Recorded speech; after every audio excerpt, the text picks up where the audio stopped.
everyone, and welcome back to the Garden of Sports. We're your hosts, Zach and Jake Gardner.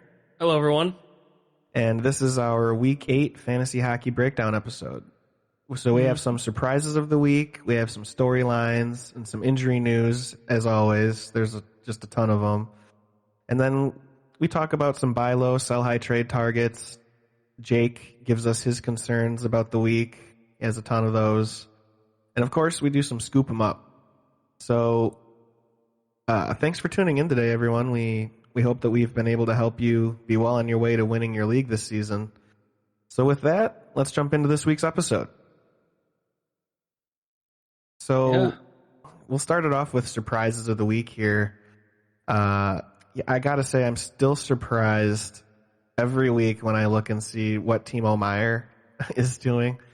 This guy is just continuing his tear on the league this season. He scored 26 points this week, and he's pretty much been giving you like 15 to 20 points a week. He's just been going off. I just can't believe how good he's been, because they always talk about how he had that kind of potential, but he never really delivered like a superstar year like that. Mm-hmm. But maybe this is like his breakout year, and it's just surprising to see his name at the top of the list every week.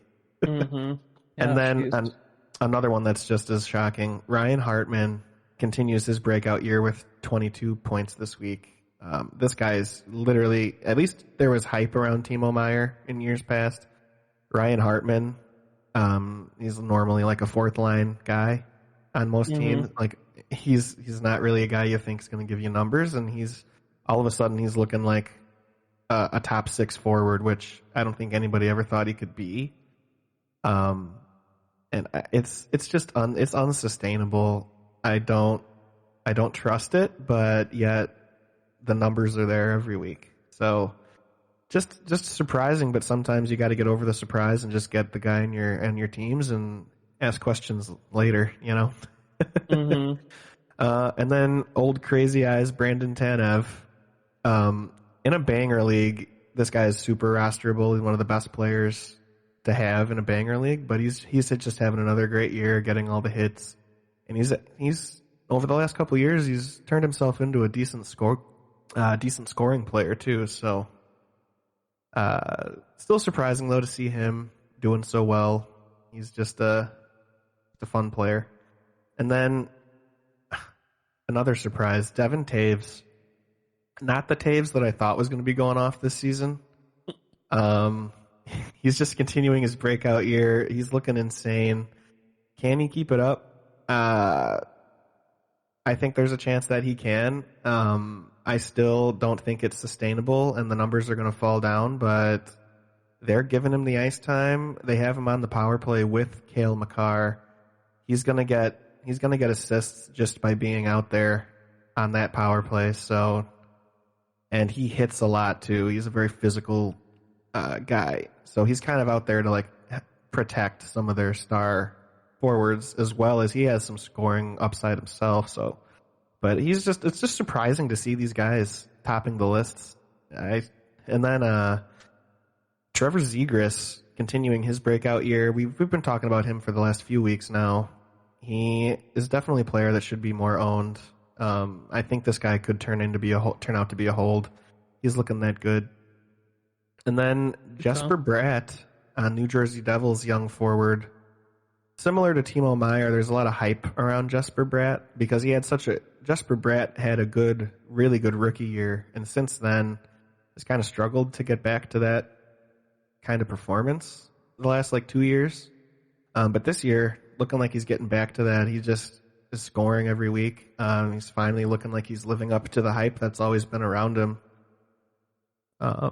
And then lastly on surprises, Garnet Hathaway. This guy continues to score. He's normally a fourth line guy on Washington. This guy's not one that most people probably know about, like know his name or anything. Definitely unsustainable with him. Really, he's fantasy relevant in a banger league because he hits so much. This guy hits even more than Brandon Tanev, and he's actually starting in Hathaway's scoring goals now. I mean, anytime a guy that does that many hits and is scoring, that's a guy that you want to get in your lineup. He's getting you a lot of points. It's super unsustainable. He's shooting the puck about three times more. Like, his shooting percentage this season is 3 times higher, like 300% higher than it's ever been any other year of his career. So there's no way that stays like that. That's going to come back down. That's like a meteor heading toward Earth from deep space. That's going to be crashing. There's no way that that shooting percentage is going to stay that high. So once that falls, all the points are going to go away. But get him in your lineups right now. And I mean, these are just, I don't know about how your all leagues are set up, but these guys, it's just kind of surprising to see them doing so well every single week. So, isn't that crazy? Yeah, a lot of crazy players. I mean, Devin Taves is a beast, dude. Love him. Yeah, Devin Taves, looking more and more like he is a beast. I never would have thought that. So now we'll seamlessly transition over to top storylines. So one of my main ones that I've been wanting to talk about, the Detroit Red Wings and the Anaheim Ducks, they're continuing their great start to the season, getting some great performances from their young, unproven players. So, and they're looking like their future's set. Like on Anaheim and Detroit, they got their guys. So I'm just wondering, what's the deal with Ottawa? They're very similar to Detroit and Anaheim, where they got a bunch of young guys and mixed in with some nice veteran players. And you look at their roster, you think they should be winning, but they can't even buy a win. And I'm just kind of surprised that Ottawa isn't doing better, because out of these 3 teams, Ottawa, Anaheim, and Detroit, I picked Ottawa to be like a playoff team for this season. So I'm just kind of surprised that they can't figure it out.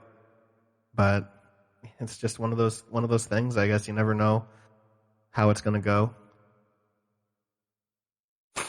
Yeah, I couldn't even name a player in Ottawa who's their star. I mean, I feel like their star is one of the Tkachuk brother, Brady Tkachuk is one of their main guys, and then they have Thomas Chabot as like a top level defensive guy.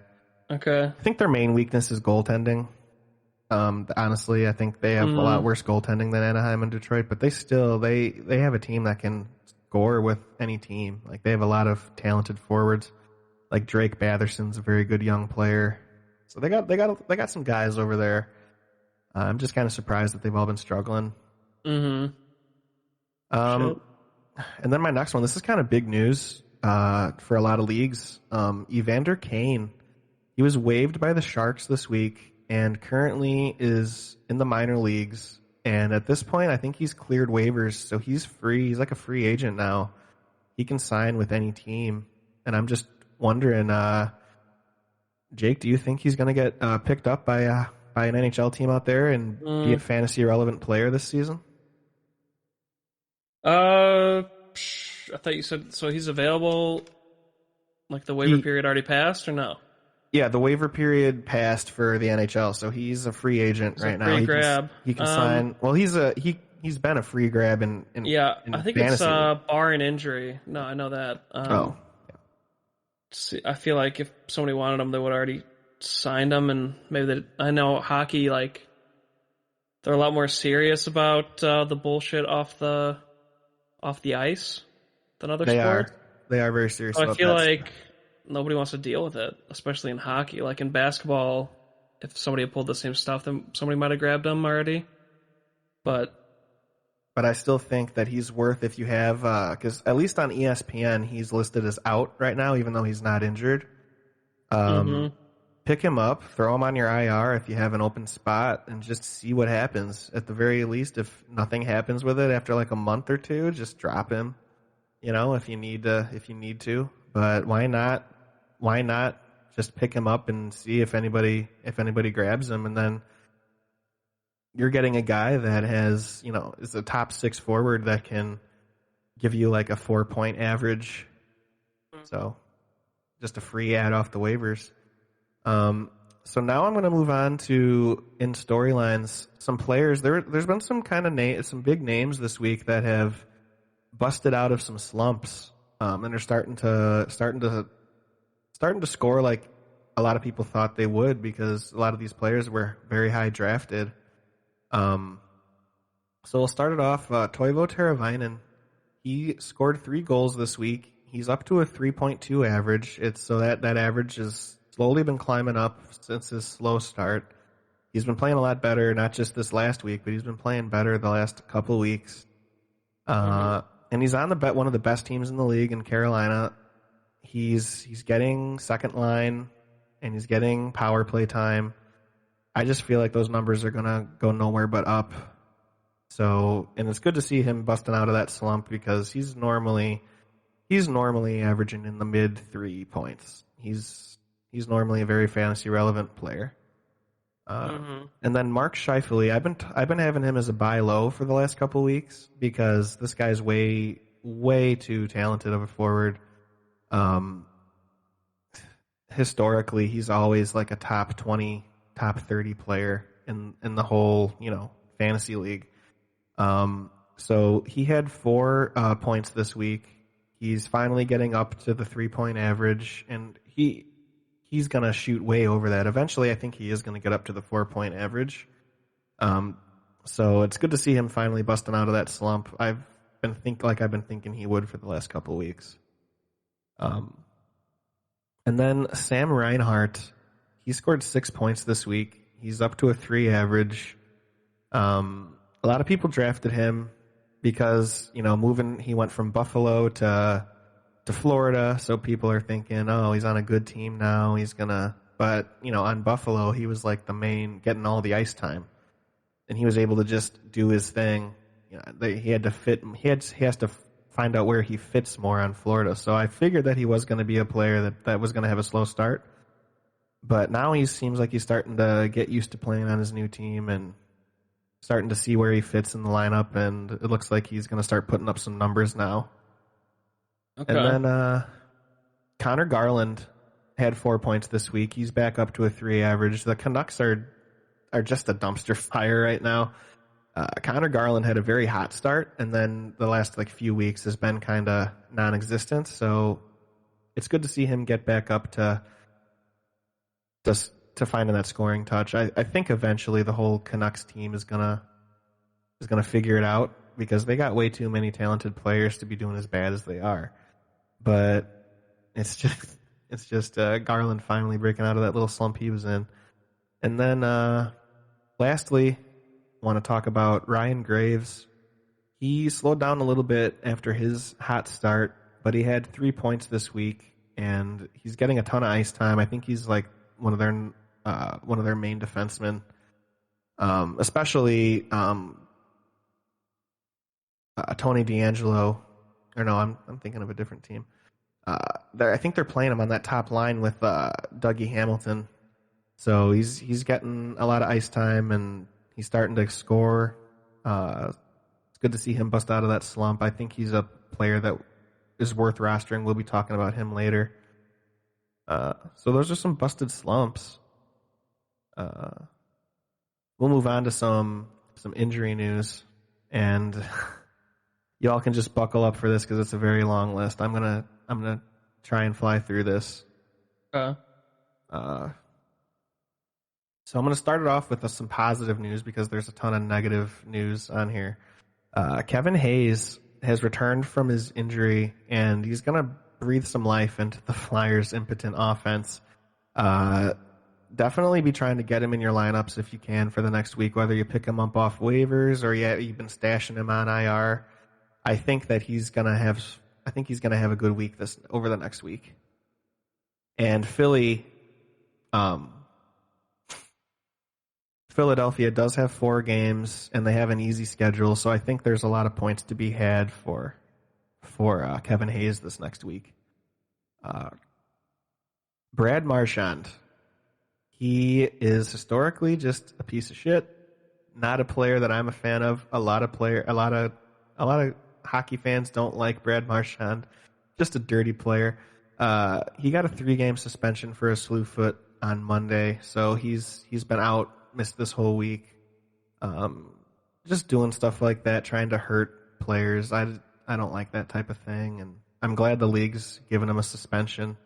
trying to knock that stuff out. Cale Makar out with an upper body injury, so be monitoring that. Mitchell Marner collided with a teammate at practice and has missed 2 games so far. It's considered day-to-day and precautionary. They don't think it's anything serious, but it was serious enough for him to miss 2 games. But it looks like he is back in the lineup tonight on Sunday night's game. So that's good to see. And then Charlie McAvoy out with illness.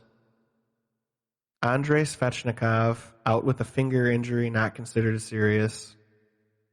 Darnell Nurse still nursing his finger injury on Saturday.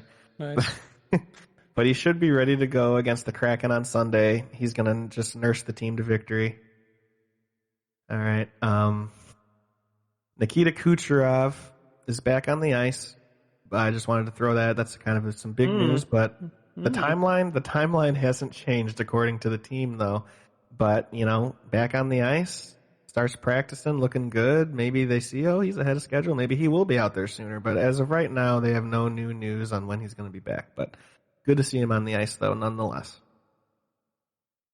I know Jake's all giddy with anticipation over there. I do need him back. I mean, I am the 2 seed.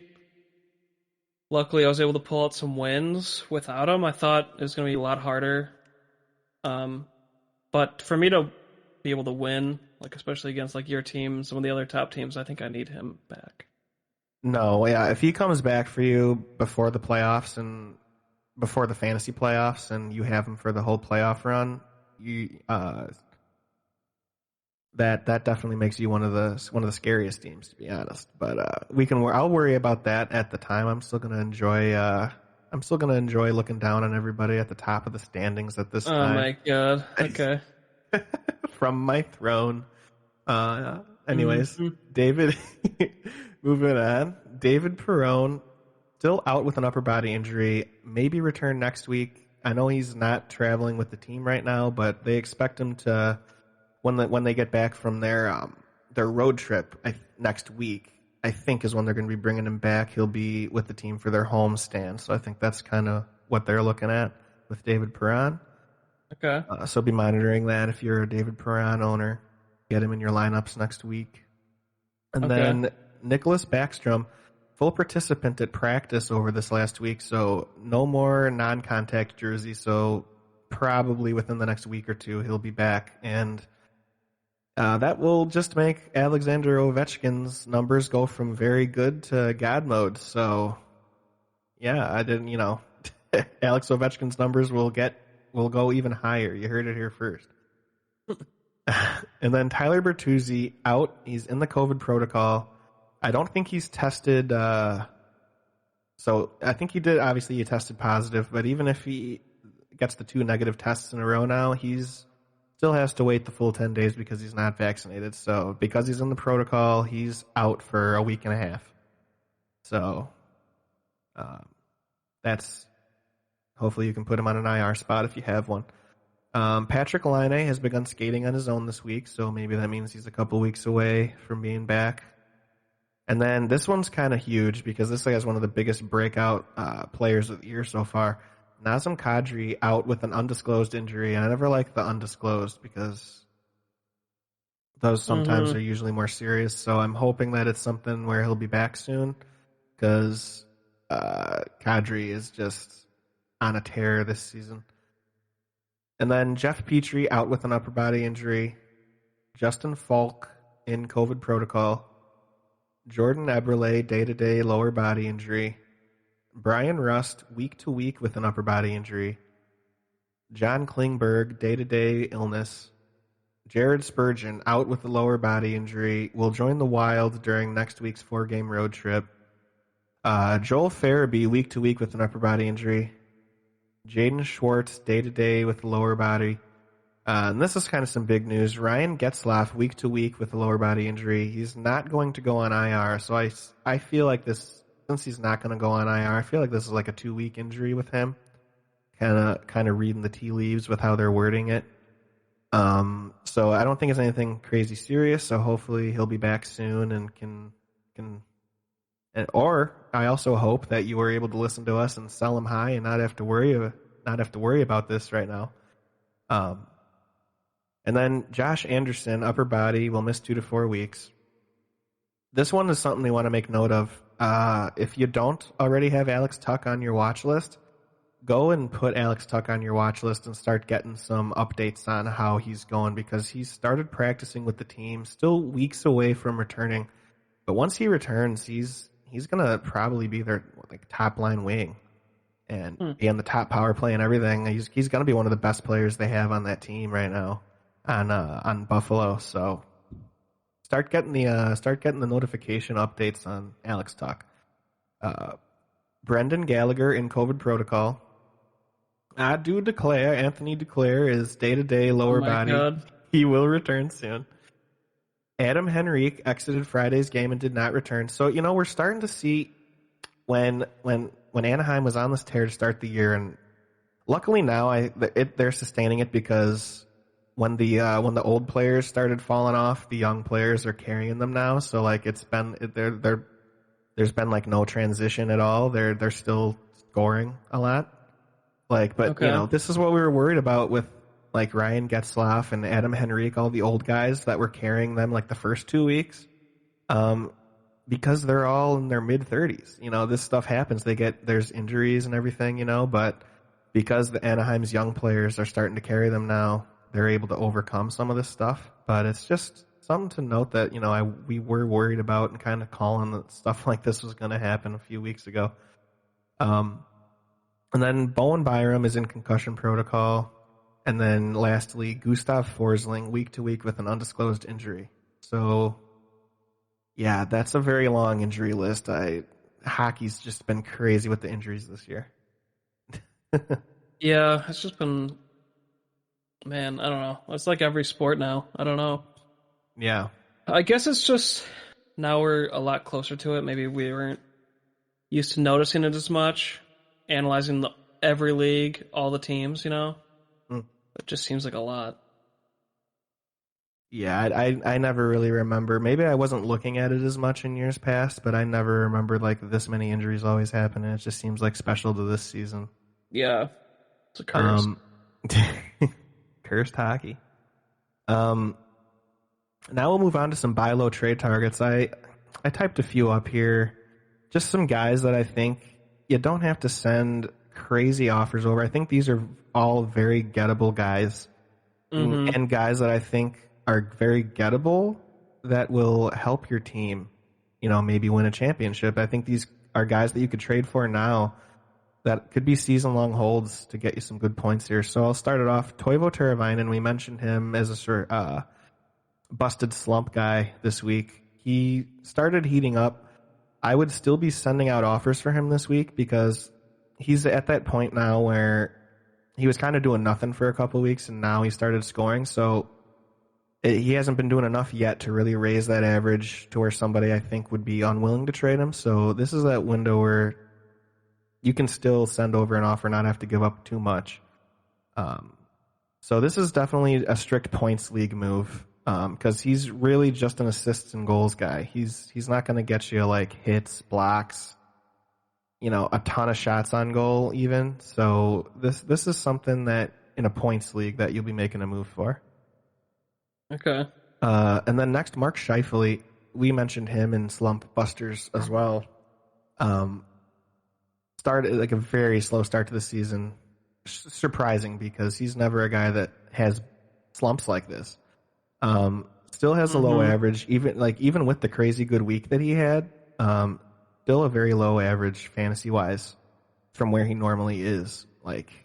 So there's still very much a window to buy him low, but it is starting to close. I definitely owners with him are starting to take note. He's finally doing something, but I still think that you could send over an offer and get him. And, I think an owner that's had him this long will just want to relieve the headache, And then Jacob Chikrin, I've mentioned him in episodes past.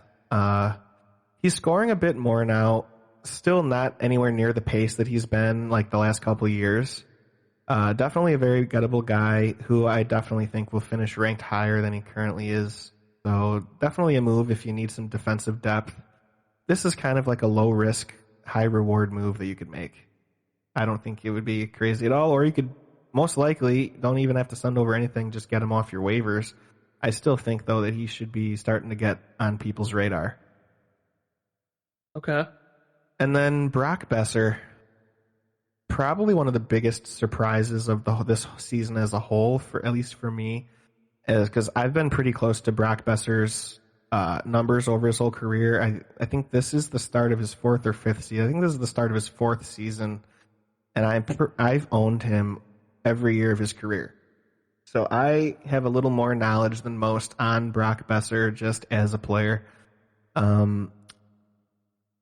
This is normally a guy that's a no-brainer draft pick for me because he's always in like the 9th, 10th round that you can get in like the fantasy draft. And he always is averaging like 3.5.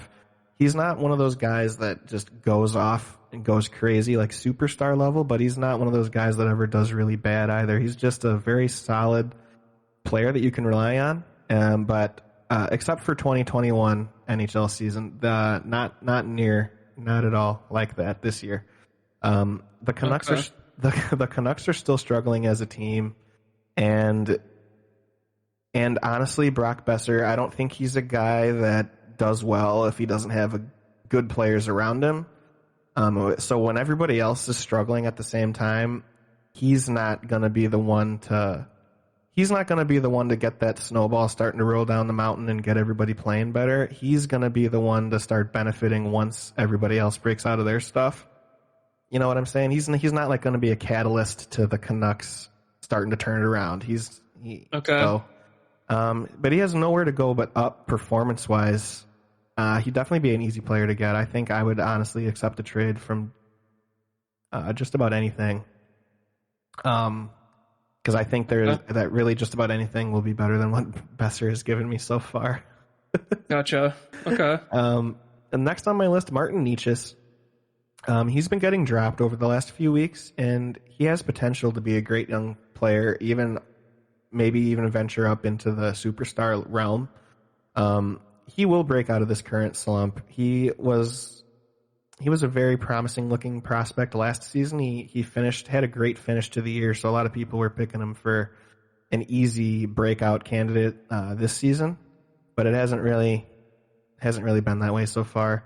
You're gonna be able to pick this guy up off of waivers if he's available, or in a very deep league where he's probably still rostered, make a trade where he wouldn't have to give up much. I think this guy is a pure buy low. Like, you couldn't buy much lower than this. And I think that he can give you very good numbers by the end of the season. And then another buy low, Sam Reinhardt, had a very great week. He's looking like a difference maker out there. He's looking comfortable with the new team.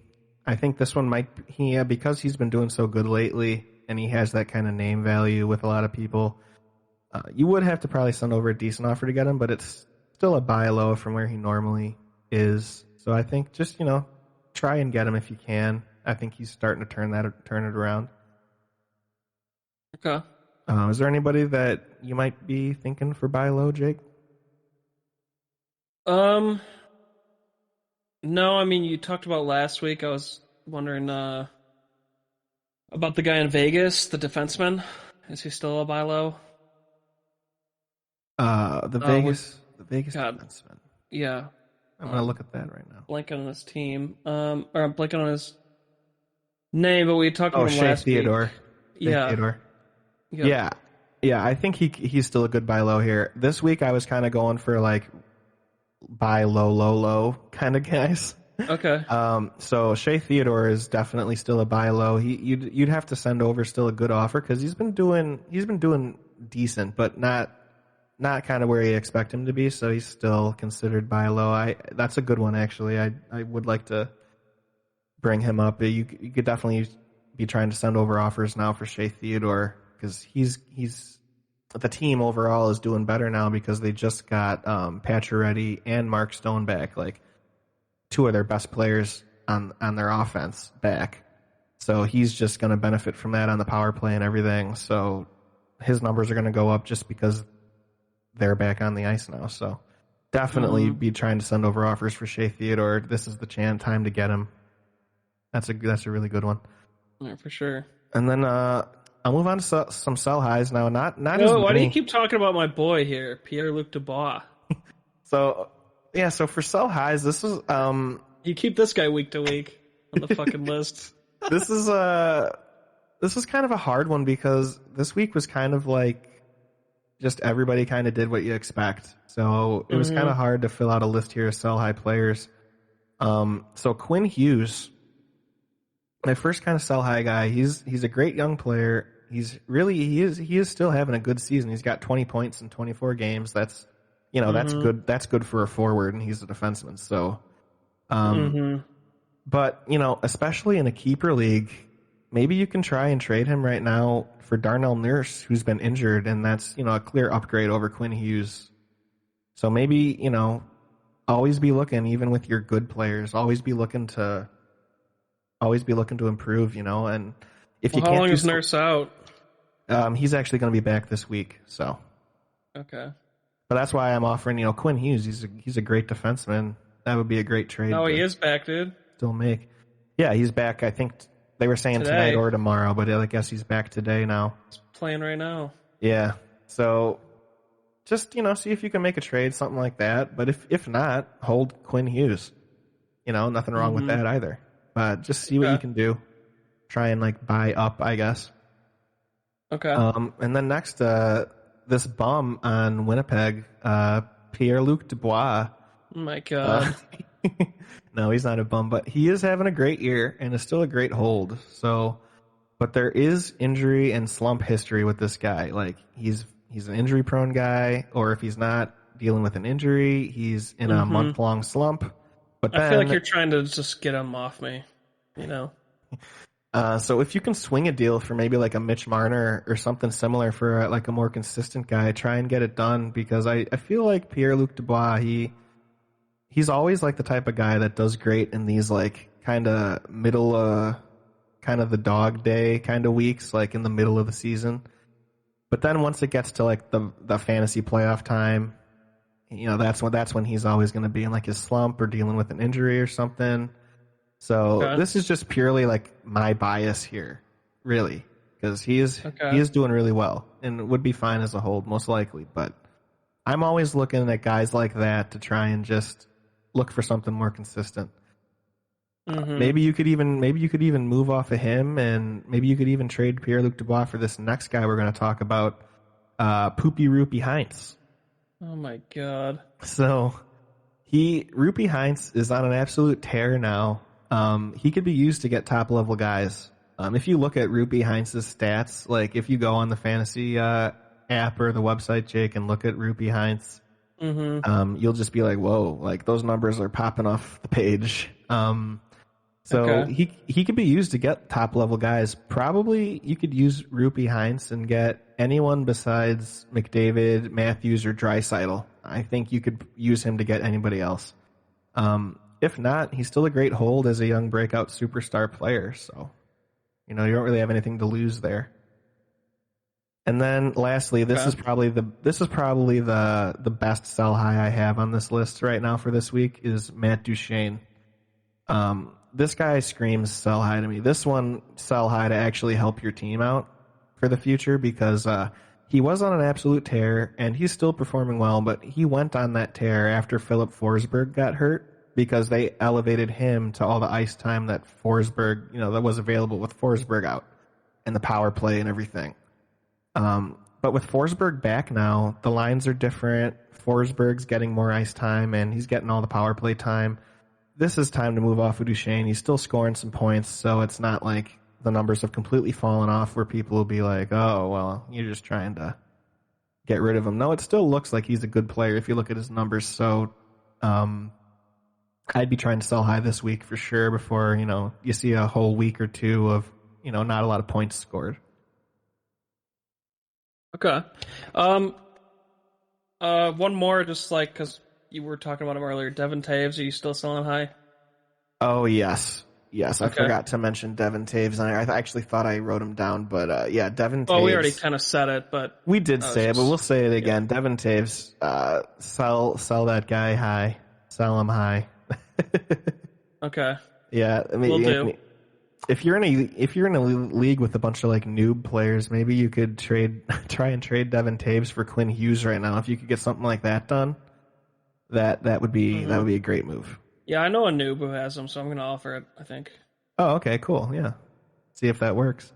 Yeah. Oh my god. So now I just got a few guys to mention now for your watch list. So Spencer Knight, he's the young rookie goalie on the Panthers. He's starting to get dropped. A lot of people were picking him because Sergei Bobrovsky kind of struggled last season. A lot of people were thinking, because last year was Chris Driedger's year, like his breakout season, and then he ended up getting picked by the Kraken. So a lot of people were thinking, well, Spencer Knight could be like the Chris Driedger of this season because Bobrovsky's not that great anymore. But here we are. Bobrovsky's looking like having a resurgent year like he used to be 5 years ago. And Spencer Knight, he's okay, but not looking super great. So a lot of people are dropping him. He was kind of more drafted than you think he would be, but there's injury history with Bobrovsky though. So just put Spencer Knight on your watch list and see if Bobrovsky gets injured. Spencer Knight's getting all the starts for one of the best teams in the league. He'd definitely be worth a pickup then. For sure. And then next guy, Oliver Ekman-Larsson, defense on the Vancouver Canucks. He's getting dropped a lot. He's in like a 2-week slump where he started super hot to the season. He hasn't really been doing much lately. He could fill up the score sheet though if the Canucks could start to figure out their offense. Just wait for some consistent scoring. Like if you see like over a week he's getting some power play assists or something, I think he's definitely worth the pickup then because he is historically a very good player. So okay. Sean Monahan, put this guy on your watch list. Wait for him to start picking it up because Calgary, the whole rest of their offense is looking great, and he's just not really been a part of it so far. But he will be a part of it before long. They shift those lines around all the time. There'll be a week or two where he finds a pairing that works with him, and he'll put up some numbers. It's been kind of going around that team like every week somebody on that team breaks out. So just be looking at Sean Monahan the next couple of weeks. I think he's due for a good week. And then Jonathan Taves starting to get dropped. Just wait for him to pick it up because I'm sure he's going to be picked up a lot once he starts scoring some points. Sucks, dude. Yeah, okay. Well, I'm putting him on my watch list, and maybe he'll help me win the championship this year. Yeah, with that 1.6 average, he's going crazy. Yeah, well, talk to me in February. See where we're at. Yeah, okay. And then next, this is probably the biggest guy to put on your watch list right now, Cole Caufield. This is the year of young players breaking out. So I think Caufield could be the next guy. He had a very nice week. He's starting to pick up the scoring. If he keeps it up and, puts up like 3 weeks worth, because, a lot of people were excited about this guy at the beginning of the season and he did absolutely nothing. So people aren't just going to pick him right back up after he kind of broke a lot of hearts. So I think give him at least 2 weeks to show some consistency, but he definitely has difference-making potential if he can put it together. Okay. And then lastly, Jeff Skinner. Had a very nice week, but I don't really trust it. I've been burned by him before. So just monitor how he's doing. He's on a crap team that I don't trust in Buffalo, so I don't expect him to be putting up good numbers. So just put him on your watch list and just every now and then just look in and see how he's doing. I don't expect him to be back to how like a 40-goal scorer like he was like 4 seasons ago. Mm-hmm. So now we'll move on to Jake's concerns. Oh yeah, dog. So I just have a couple questions, and then I added a couple scoops that they're question marks, but I just wanted to run them by you, so I'll just save those too. Okay. For later. or I have a couple actually, more than two. But my concerns: what is wrong with the Flyers? Because I have two of those players, Couturier and Travis. Yeah. Yes.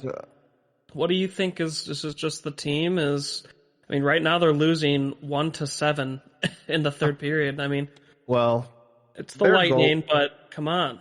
It's the Lightning, but I mean their goaltending. They talk it up every season, but it's never that great. They always talk about this young goalie they have, Carter Hart. Why aren't they scoring? And that's the thing. They should be scoring more. Their defense should be better. They made a bunch of good moves in the offseason, getting some good defensemen.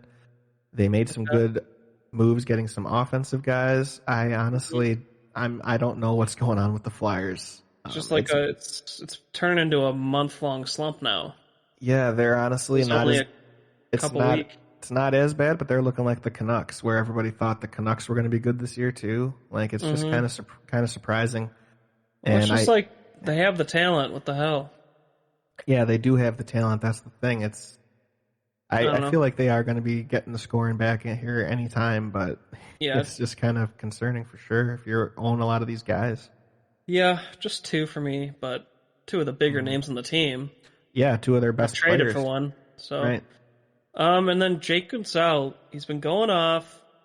I just went and looked at our league, which is, I know, custom scoring, but he's like the 11th ranked or 11th most points for.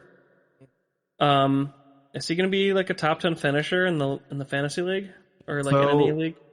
I would have said no, just because normally he doesn't finish better than like Sidney Crosby or even like Evgeny Malkin, but it's been a weird year for the Penguins. Crosby's been hurt a lot or missing a lot of time with stuff. Evgeny Malkin hasn't even been on the ice yet. He's been dealing with an injury. Gensel's getting all the power play time, everything, and there's no new news or anything on Evgeny Malkin, and so I still feel like, I think Gensel's always been a very good player. I think he can keep this up and be a top 10 player, and that's just crazy. Yeah, no, it's a big surprise. I think this is what happened. He was around this average when he first was breaking out like 2 or 3 years ago, and then he had that major injury. But now he's looking like finally back to that form. It took a couple years. He is currently on a 1, 8, 9, 10, 11, 12, 13. He's currently on a 15 game point streak. That's just insane. I don't see, and I just think it's all sustainable. He's very consistent amount of shots, very consistent amount of time on ice. There's nothing that tells me that he should be like, not performing as well as he's been. They're giving him all the chances, and he's historically a good player in the past. Like he can put the puck in the net. He's a good passer. He just does a lot of things well. So I think he could be a top 10 player. Okay. And what's wrong with Frederick Anderson, the goalie? So I honestly haven't been looking at him lately. Last I heard, he was doing really well. He was like top 3, top 5, and looks like the past, at least he hasn't had a good game since the 20th of November. So it's only been like 15 days, but still kind of concerning. And like, I mean, he does have a history of this where he'll hit like a mid-season slump and not look as great, but then he'll bounce back like after like a month or two of that. He'll bounce back and be putting up crazy numbers again, because I have owned him in the past, and he is very consistently like not a great November, December, January guy, Okay. But he'll get back to putting up top 5 numbers again, and he'll finish as a top 5 goalie. That's what he does. Okay, for sure. Yeah, that's it for me. Then I'll just say I have some guys at the bottom of your scoops that I wanted to ask you about. Okay. Yeah, so now we'll move into Scoop 'em Up. So my top scoop of the week, Victor Arvidsson. He is forward on the LA Kings. He's 10% owned, and he's been on a tear this last week plus. He's second line, first power play, and performing consistently well, and he has great chemistry with the young player Alex Iafallo. They're just looking simpatico out there, and I think this is something, I think this is something that can last. So I think this guy is he's very available, 10%. So he's available in your league. Go pick him up. This could be a season-long hold here. So you don't find a lot of these this time of year. So I think definitely be going to scoop him up. Okay. And then Thomas Tatar, 32% owned. So, in 2/3 of the leagues he's available.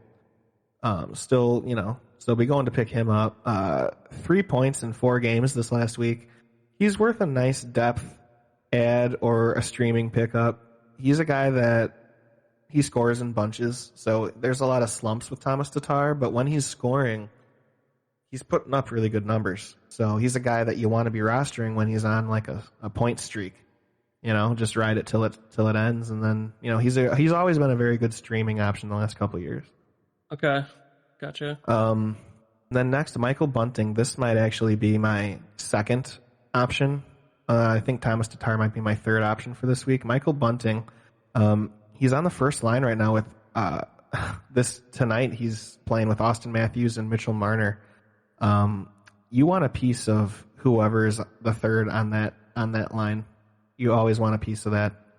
And ever since they moved him up to that spot, he's scoring at a very nice pace when he's playing with them. So just pick him up and ride him while he's hot, because once they move him off that line, he's not going to give you much. But if he can just stay on that line potentially the rest of the season, he's going to be a very, very, very fantasy relevant guy. Okay, gotcha. But I don't foresee him being on it the whole season because Toronto always switches up the lines. So it's not like, but pick him up while he's on it though, and just for however long it lasts. Okay. And then next, Ryan Graves had a great week. He's starting to find the scoring touch. He's worth a streaming option that could be a hold. Yeah, so I was getting hot. And then next, Sonny Milano, young center on the Anaheim Ducks. Another one of their young guys having a breakout year. He's getting consistent playing time, and he's scoring at a nice pace where you don't think it's like terribly unsustainable. He's worth a streaming option that could be a hold for sure. Okay, gotcha. And then lastly, for me at least, Blake Coleman. He's being dropped in a ton of leagues, and he has potential to be a stud. He was a stud last year. So grab him if he's available, and just if you're able to, if you have if you're winning a lot of weeks, and you have a very deep team, you could just hold him until he starts breaking out, and then you have a guy that you got for nothing. Okay, yeah. Yeah, I saw somebody just grabbed him actually, I think to stream against me, because he's been talking. Basically, Eric Long's been texting me all week talking shit until last night I went off and passed him for the first time all week. So nice. It's going to be a close finish here. I don't know. But, yeah, I wanted to add these goalies. Braden Holtby. So I know we just grabbed the young Dallas goalie last week in Jake Oettinger. But Holtby's back now, and he had a couple starts, and they were really good. So is he also a grab, or at least a stream? I definitely think stream. He's pretty good. Yeah, I definitely think he's worth a stream. I don't know what they're doing with their goalies. They're not giving these two could be the ones splitting out, because Jake is played last night. Okay. And then the 2 or 3 games before that was Braden. So it looks like Jake's at least taking the second spot. Yeah, so they're kind of looks like they're phasing out Khudobin a little bit, which he is the worst of the 3. So he should That's be. That's what it looks like. Yeah. Okay. Interesting. But it looks like, especially in a competitive league, he might be the only goalie that's streamable or grabbable right now. Yeah, and Dallas. Besides, I have Dallas does have 4 games this week, so there is 2 start potential for Holtby this week. So. He's starting tomorrow. It says, right now it says that. I don't know if that a hold. Okay. If the fantasy app is. Yeah. But, Holtby's definitely a very viable streaming option. And then Jeremy Swayman, I just wanted to talk about him again because he had a 15.5 point outing on the second. And then he played last night. It wasn't as good, but still he's got very good numbers, I think. Yeah, and his bad game was against Nashville, so...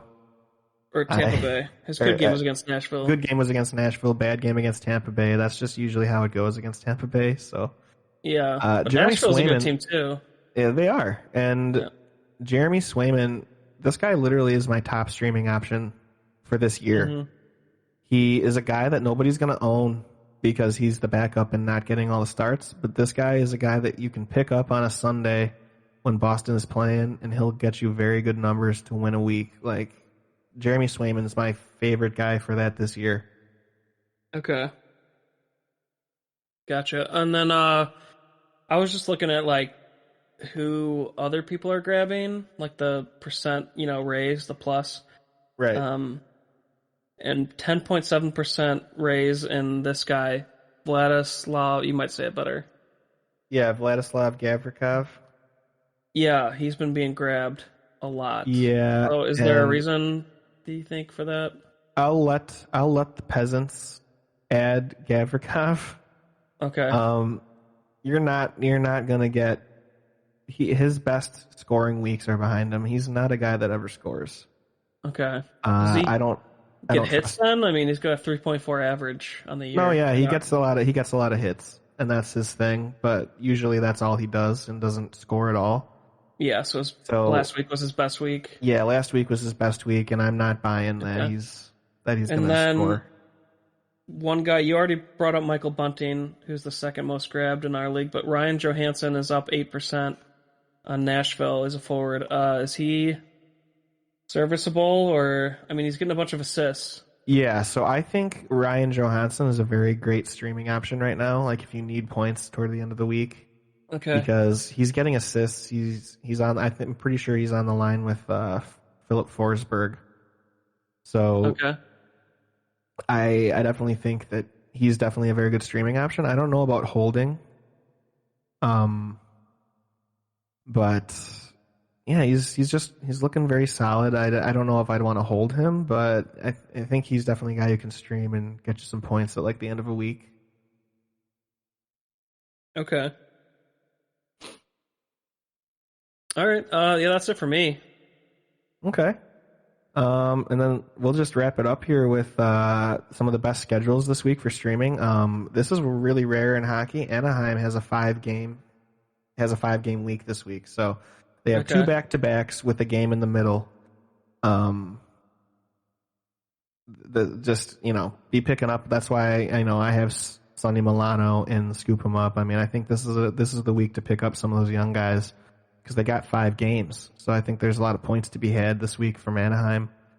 And then some of the 3 best schedules of the 4-game teams: New Jersey, New York Rangers, Philadelphia Flyers. They have 4 games with a back-to-back, and they have the easiest schedules. So be picking up players from those teams or their backup goalies. They'll be getting some starts. And then, that does it. There's no 2-game teams. So there's going to be a lot of scoring this week. So it's going to be a very fun week in the NHL. All right. Sweet, well, thank you everybody for listening. I think my team's back. They were kind of hitting a slump, and the breakout yesterday was just big. So yeah. I'm trying to make a big trade with Max. All right, man. All right. Well, thanks everybody for listening. Thanks everybody. And just remember, you can find us on Facebook, facebook.com/Garden of Sports podcast, Instagram.com/Garden of Sports, Twitter.com/GOSPod2021. And you can also find the links for all those social medias in our YouTube page. So just thank you everyone for all the support. And, thanks for tuning in. Yeah, thanks everyone.